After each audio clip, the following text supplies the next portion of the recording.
ഞാനിന്ന് നിങ്ങളെ കാണണ്ടെന്ന് വെച്ചാണ്. മുഖ്യമന്ത്രിയുടെ പത്രസമ്മേളനം കേട്ടപ്പോൾ നിങ്ങളോടൊന്ന് നിങ്ങളെ കാണണമെന്ന് തോന്നി. മുഖ്യമന്ത്രി രാഹുൽ മാങ്കൂട്ടത്തിൻ്റെ വിഷയത്തിൽ അദ്ദേഹത്തെ ഞങ്ങൾ പ്രതിപക്ഷ നേതാവ് സംരക്ഷിക്കുകയാണ് എന്നുള്ളൊരു ആരോപണമാണ് ഉന്നയിച്ചത്. ബാക്കിയുള്ള ആളുകൾ പറയുന്നത് കേട്ടിട്ട് വേണം വേണ്ടത് ചെയ്യാൻ എന്നെല്ലാം അദ്ദേഹം സൂചിപ്പിച്ചു. അദ്ദേഹത്തിൻ്റെ പ്രത്യേകമായ ഉപദേശത്തിന് നന്ദി.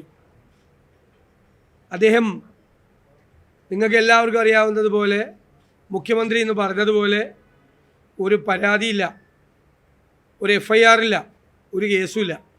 പക്ഷെ ധാർമ്മികതയുടെ പേരിൽ, സ്ത്രീത്വത്തോടുള്ള ബഹുമാനത്തിൻ്റെ പേരിൽ ഞങ്ങൾ നടപടിയെടുത്തു. ഒരു പാർട്ടിക്ക് എടുക്കാൻ പറ്റാവുന്ന ഏറ്റവും വലിയ നടപടിയെടുത്ത് ഞങ്ങൾ മാറ്റി നിർത്തി.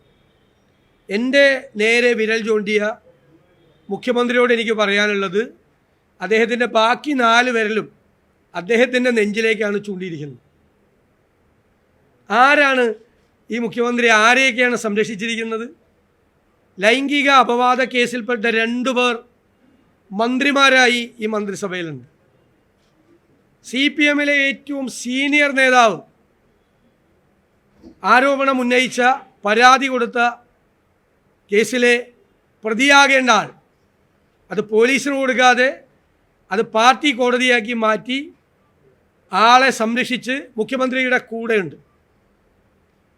ആ സീനിയർ നേതാവ് പാർട്ടിയിൽ സൈഡ് ലൈൻ ചെയ്യപ്പെട്ടു.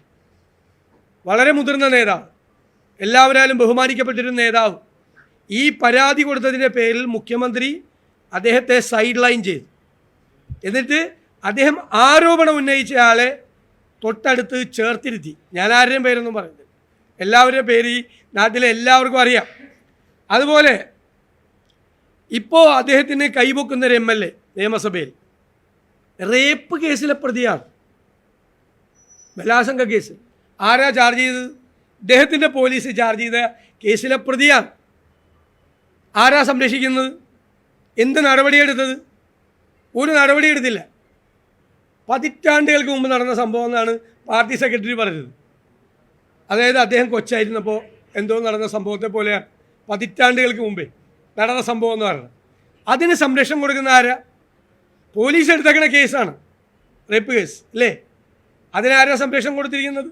അതിന് സംരക്ഷണം കൊടുത്തിരിക്കുന്നയാൾ മുഖ്യമന്ത്രി. പിന്നെ മുഖ്യമന്ത്രിയുടെ ഭാഷയിൽ പറഞ്ഞാൽ ഒരു അവതാരം വന്നല്ലോ, ഒരു അവതാരം ഇല്ലേ? ആ അവതാരം വന്നപ്പോൾ മുഖ്യമന്ത്രിയുടെ ഏറ്റവും വിശ്വസ്തനായിരുന്ന പ്രിൻസിപ്പൽ സെക്രട്ടറി ആരുടെ കൂടെയായിരുന്നു? സ്വന്തം പ്രിൻസിപ്പൽ സെക്രട്ടറി. അതായത് വേണമെങ്കിൽ ഒരു ടിഷ്യൂ പേപ്പർ കൊണ്ടുവന്ന് വച്ചാൽ പോലും മുഖ്യമന്ത്രി ഒപ്പിട്ട് കൊടുക്കുമെന്ന് ഈ പ്രിൻസിപ്പൽ സെക്രട്ടറി പറഞ്ഞ ആൾ. അദ്ദേഹം വൈകുന്നേരമായ എവിടെയായിരുന്നു? മുഖ്യമന്ത്രി അന്വേഷിച്ചിട്ടുണ്ടോ?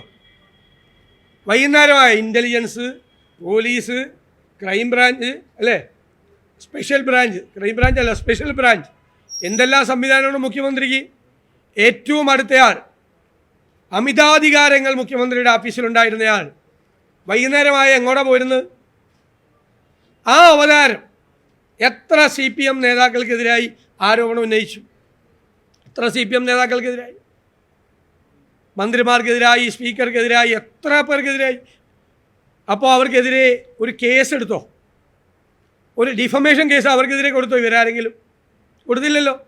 ഈ പറയുന്ന പരാതിയുടെ പുറത്ത് ആർക്കെങ്കിലും എതിരെ ഒരു കേസെടുത്തോ? അവർക്കെതിരായി പാർട്ടി, ഇദ്ദേഹത്തിൻ്റെ പാർട്ടി, ഇദ്ദേഹം പോളിറ്റ് ബ്യൂറോ മെമ്പറായ പാർട്ടി ഒരു നടപടിയെടുത്തോ? നടപടിയെടുത്തില്ല. വേറൊരു MLA-യുടെ വാട്സാപ്പ് സന്ദേശം, ഇപ്പോൾ വാട്സാപ്പിനെ കുറിച്ചാണ് പുള്ളി പറഞ്ഞത്, മുഖ്യമന്ത്രി പറഞ്ഞത്. വേറൊരു MLA-യുടെ, ഒരു സീനിയർ MLA-യുടെ, ഒരു മുൻ മന്ത്രിയുടെ വാട്സാപ്പ് സന്ദേശം 2-2.5 കൊല്ലമായി ഇങ്ങനെ കിടക്കിക്കൊണ്ടിരിക്കുക. ഒരു നടപടി എടുത്തോ പാർട്ടി? ഒരു നടപടി പാർട്ടി ചോദിച്ചോ? ഒരു വിശദീകരണം ചോദിച്ചോ? ഒരു വിശദീകരണവും അദ്ദേഹം ചോദിച്ചില്ല. മുഖ്യമന്ത്രിയുടെ പ്രിൻസിപ്പൽ സെക്രട്ടറി ഈ അവതാരം എന്ന് അദ്ദേഹം വിശേഷിപ്പിച്ച ആളുമായി ബന്ധപ്പെട്ട് 100 ദിവസം ജയിലിൽ പോയി, പിന്നെ തിരിച്ചു വന്ന് പിന്നെയും ജയിലിൽ പോയി. മുഖ്യമന്ത്രിയുടെ ഓഫീസിലായി ഈ ഏർപ്പാട് മുഴുവൻ.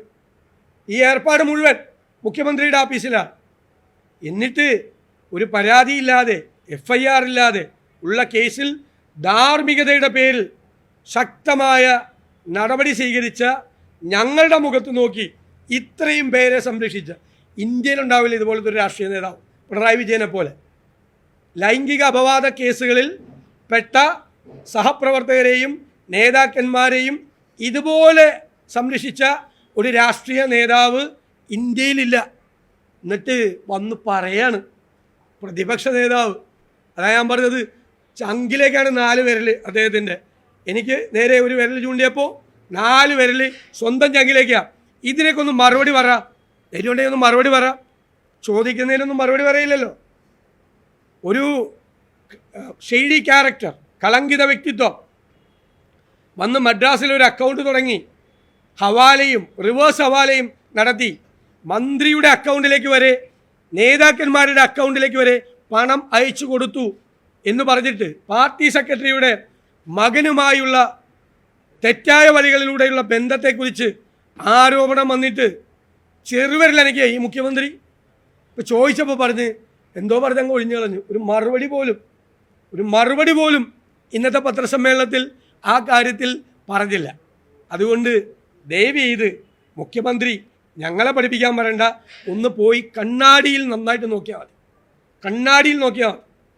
നിങ്ങൾ ആരാണ്, നിങ്ങൾ എത്ര പേരെയാണ് ചേർത്ത് നിർത്തിയിരിക്കുന്നത്, നിങ്ങളുടെ ചുറ്റും നിൽക്കുന്നതെല്ലാം ആരാണ് എന്നത് നിങ്ങൾക്ക് ബോധ്യമാവും. കണ്ണാടി നോക്കണം. കണ്ണാടി നോക്കാതിരിക്കുന്നതുകൊണ്ടാണ് ഇത് പറ്റുന്നത്, ബാക്കിയുള്ളവർക്കെതിരായിട്ട് ആക്ഷേപം ഉന്നയിക്കുന്നത്. അതുപോലെ ഈ ഗവൺമെൻറ്റിൻ്റെ ചില തെറ്റായ കാര്യങ്ങൾ, ഇപ്പോൾ ഞാൻ പറഞ്ഞു ഹവാല, റിവേഴ്സ് ഹവാല, ഇത്തരം കാര്യങ്ങൾ ശ്രദ്ധിക്കാതിരിക്കാൻ വേണ്ടിയിട്ടാണ് ഞങ്ങൾ നടപടിയെടുത്തിട്ടും വീണ്ടും സമരവുമായി CPM ഇറങ്ങിയിരിക്കുന്നത് ആണല്ലോ. ഇന്ന് വന്ന ഗുരുതരമായ ഒരു ആരോപണം എന്താ, 108 ആംബുലൻസുമായി ബന്ധപ്പെട്ട് 2019 ഒരു കരാർ കൊടുത്തു ഒരു കമ്പനിക്ക്, GVK EMRI എന്ന് പറഞ്ഞ കമ്പനി. ടെൻഡർ ഉണ്ടായില്ല, ഒരു സിംഗിൾ ടെൻഡറായിരുന്നു, 517 കോടി രൂപ. ഇപ്പം 5 കൊല്ലം കഴിഞ്ഞപ്പോൾ പുതിയ ടെൻഡർ വെക്കേണ്ടി വന്നു. അപ്പോൾ കോമ്പറ്റേറ്റീവ് ടെൻഡറായി. ആ ടെൻഡർ വന്നപ്പോൾ ഇവരുടെ എമൗണ്ട് 293 കോടി രൂപയായിട്ട് താന്നു. അതായത് അന്ന് 316 ആംബുലൻസ് ഉണ്ടായുള്ളൂ, ഇപ്പം 335 ആംബുലൻസായി. ആംബുലൻസ് കൂടി. അന്ന് ഡീസൽ വില 66 രൂപയാണ്, ഇപ്പം 97 രൂപയാണ്. അന്നത്തെ സ്പെയർ പാർട്സിൻ്റെ വിലയേക്കാൾ ഇന്നത്തെ സ്പെയർ പാർട്സിൻ്റെ വിലയേക്കാൾ അന്നത്തെ സ്പെയർ പാർട്സിൻ്റെ വില 40% കുറവാണ്. എന്നിട്ട് സിംഗിൾ ടെൻഡറിൽ 517 കോടി രൂപയ്ക്ക് ആംബുലൻസിന് കൊടുത്തു. അപ്പോൾ ഇപ്പോൾ കുറവ് എത്രയാ? 224 കോടി രൂപ കുറവ് കോമ്പറ്റേറ്റീവ് ടെൻഡർ വന്നപ്പോൾ.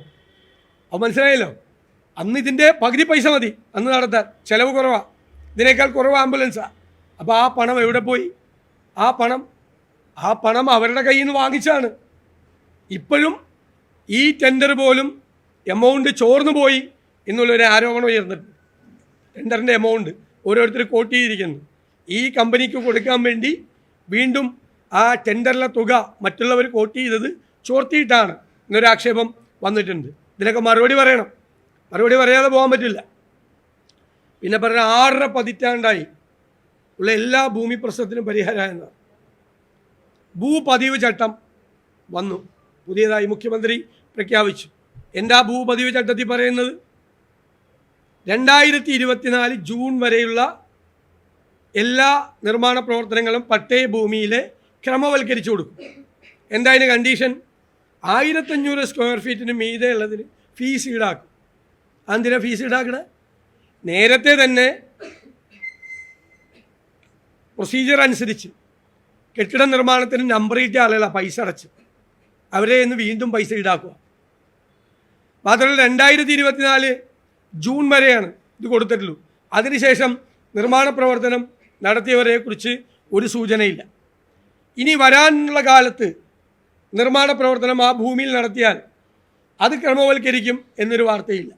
സത്യത്തിൽ ഈ ഭൂപതിവ് ചട്ടം കൊണ്ട് ഒരു പ്രാവശ്യം ഫീസ് മേടിച്ചവരുടെ കയ്യിൽ നിന്ന് വീണ്ടും ഫീസ് മേടിക്കുന്ന അധർമ്മമാണ് ചെയ്യുന്നത്.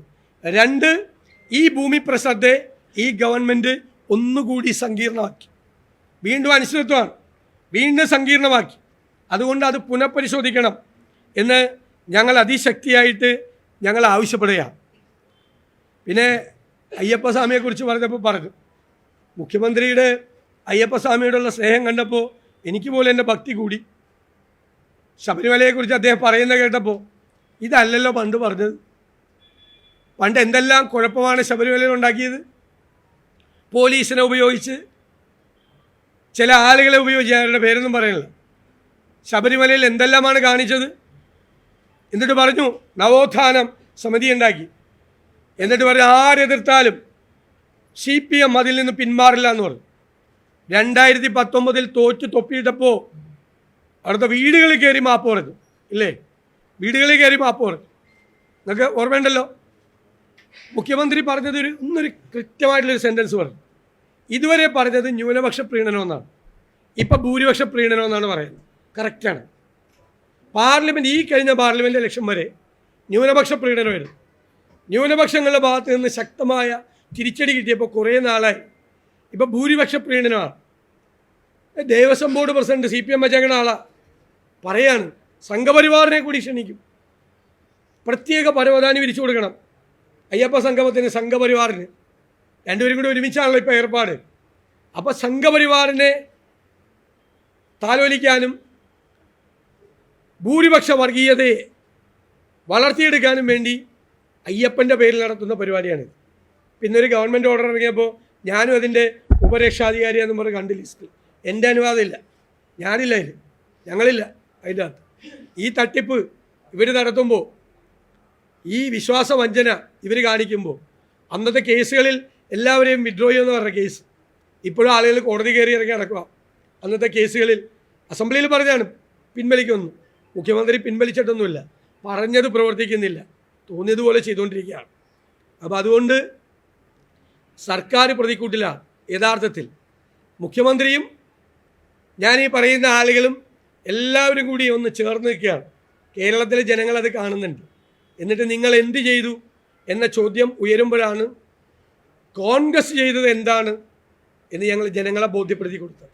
കോൺഗ്രസ് ചെയ്തത് എന്താണ്, എന്തെല്ലാം ഒഴിവുകഴിവുകൾ പറയാമായിരുന്നു, എന്തെല്ലാം ഇതെല്ലാം ചൂണ്ടിക്കാട്ടി ഇവരെ ഒന്നും ഒരു ചുക്കും CPM ചെയ്തില്ലല്ലോ, പിന്നെ ഞങ്ങൾ എന്തിനാ ചെയ്യുന്നത് എന്ന് ഞങ്ങൾക്ക് ചോദിക്കാമായിരുന്നു. ചോദിച്ചോ ഞങ്ങൾ നടപടിയെടുത്തു. ഇതാണ് ഞങ്ങൾക്ക് പറയാനുള്ളത്.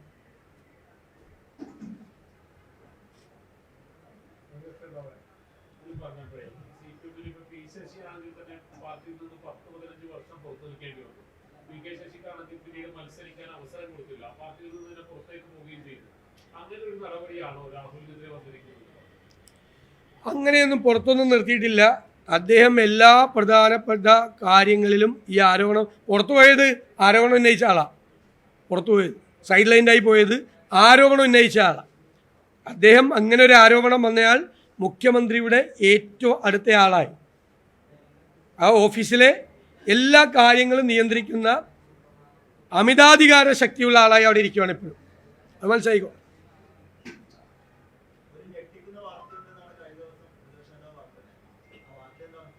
അല്ല, അത് ഞാൻ പറഞ്ഞല്ലോ, നിങ്ങൾ തിരക്ക് പിടിക്കണ്ട. ഞാൻ പറഞ്ഞത് ഒരുപാട് വാർത്തകൾ വരും. CPM-ഉം BJP-കാരോട് ഞാൻ പറഞ്ഞു, ആ കാളെ അയച്ചുവിടല്ലേ, കാളെ കൊടുക്കല്ലേ, അത് പാർട്ടി ഓഫീസിൻ്റെ മുറ്റത്ത് കെട്ടണം എന്ന് പറഞ്ഞു. ഇപ്പോൾ ആവശ്യം വന്നല്ലോ, ഒരാവശ്യം വന്നല്ലോ കാളയെ കൊണ്ട്. ഒരാവശ്യം വന്നില്ലേ ഇപ്പോൾ കാളയെ കൊണ്ട്? അല്ല, കാള ഇനി ആവശ്യം വരും. കാളയായിട്ട് ഇറങ്ങിയപ്പോൾ ആ കാളയെ ആവശ്യം വരിക. കാള എങ്ങോട്ടാണ് കൊണ്ടുപോകേണ്ടത് എന്ന് വിചാരിച്ചാൽ മതി. അതുപോലുള്ള കാര്യങ്ങളൊക്കെ വരും. ഞാൻ ബോംബെന്നൊന്നും ഞാൻ പറയില്ല, നിങ്ങളാണ് ബോംബെന്നൊക്കെ പറഞ്ഞത്. ഞാൻ പറഞ്ഞത് CPM സൂക്ഷിക്കണം, BJP കാളയെ അയച്ചുവിടരുത്, കാളയെ സൂക്ഷിക്കണം. ഇത് രണ്ടുമാണ് ഞാൻ അവരോട് പറഞ്ഞിട്ടുള്ളത്. അല്ല, അത് എല്ലാവരും വിശദീകരിക്കട്ടെ, BJP നേതൃത്വമൊക്കെ വിശദീകരിക്കട്ടെ. ഒരു ആരോപണം വന്നിരിക്കുന്നു, ഒരു സ്ത്രീ അദ്ദേഹത്തിനെതിരായി ആരോപണം ഉന്നയിച്ചു. പക്ഷെ ആ സ്ത്രീ ആരാണ് എന്ന ഐഡൻറ്റിറ്റി വെളിപ്പെടുത്തുന്ന തരത്തിലാണ് അദ്ദേഹം മറുപടി പറഞ്ഞത്. അത് ശരിയാണോ എന്ന് അദ്ദേഹം പരിശോധിക്കട്ടെ. BJP നേതൃത്വം പറയട്ടെ, ഒരു സ്ത്രീയുടെ പരാതിയിന്മേൽ എന്താ അവർ ചെയ്യാൻ പോകുന്നതെന്ന് പറയട്ടെ. രാജീവ് ചന്ദ്രശേഖർ ഭയങ്കര പൊട്ടിത്തെറിയല്ലായിരുന്നോ രാഹുൽ മാങ്കൂട്ടത്തിൻ്റെ കേസിൽ വന്നപ്പോൾ? അപ്പം അദ്ദേഹം എന്താണ് നടപടി എടുക്കുന്നതെന്ന് നോക്കട്ടെ, കാണാമല്ലോ നമുക്ക്.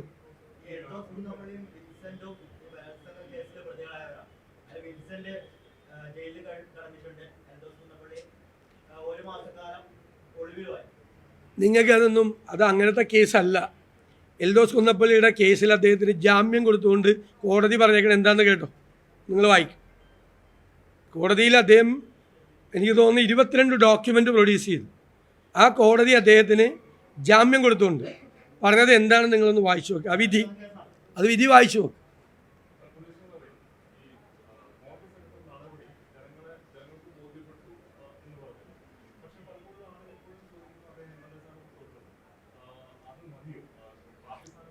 അല്ല, അതൊക്കെ ഞങ്ങൾ കൃത്യമായിട്ട് വിശദീകരണം നൽകിയതാണ്. എന്തുകൊണ്ടാണ് ആ MLA സ്ഥാനം രാജിവെക്കാൻ ആവശ്യപ്പെടാതിരുന്നത് എന്നൊക്കെ കൃത്യമായിട്ട് പറഞ്ഞാൽ ഇനി അതിൽ ചർച്ചയില്ല. ക്ലിയറായിട്ട് പറഞ്ഞു, ഇനി അതിലൊരു ചർച്ചയില്ല.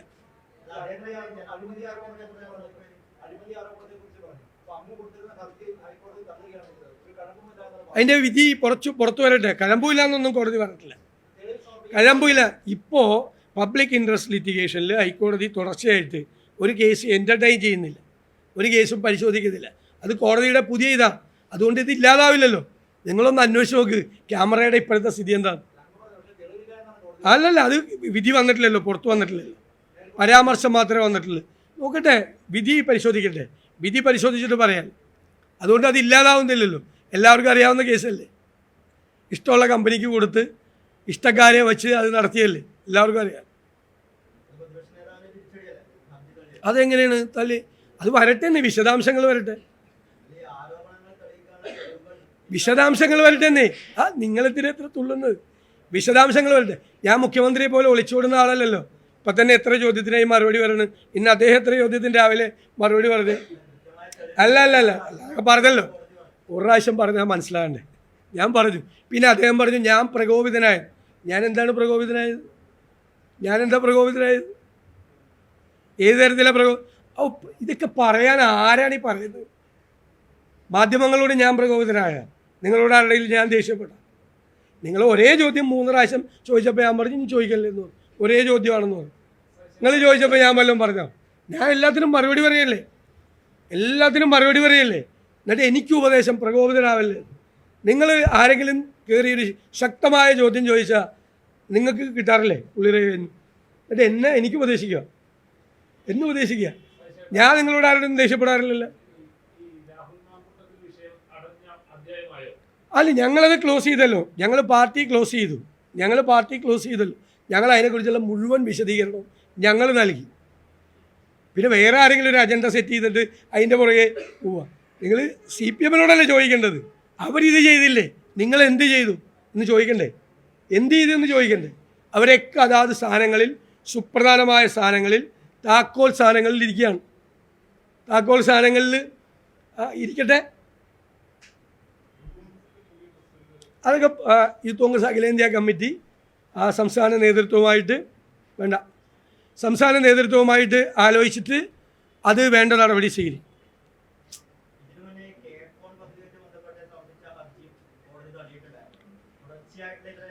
അതിനെന്താ കോടതി, ഞാൻ പറഞ്ഞില്ലേ, കോടതി പബ്ലിക് ഇൻട്രസ്റ്റ് ലിറ്റിഗേഷന് ഇപ്പോൾ പരിഗണിക്കുന്നില്ല. പണ്ട് ഹൈക്കോടതി ഗൗരവമായി പരിഗണിക്കുകയായിരുന്നു.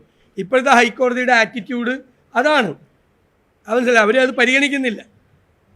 അവരത് വേറെ ബോഡിയിൽ പോകണം എന്നുള്ള ലൈനിലാണ് പോകുന്നത്. നമുക്ക് എന്ത് ചെയ്യാൻ പറ്റും? മാത്രമല്ല, ഇതുപോലത്തെ ഒരു കേസ് കൊടുത്തിട്ട് എത്ര നാളാണ് ഇത് പെൻഡിങ് ഇടുന്നത്? ഒരു താല്പര്യമില്ല കോടതിക്ക്, താല്പര്യമില്ല അത് പരിശോധിക്കാൻ, ഒരു താല്പര്യമില്ല കോടതിക്ക്.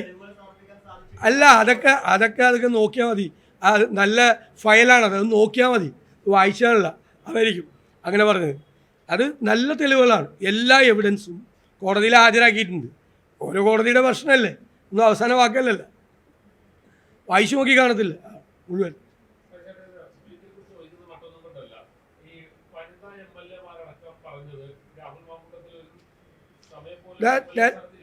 വേറെ എന്തെങ്കിലും ചോദിക്കാനുണ്ടോ? വേറെ എന്തെങ്കിലും ഉണ്ടോ?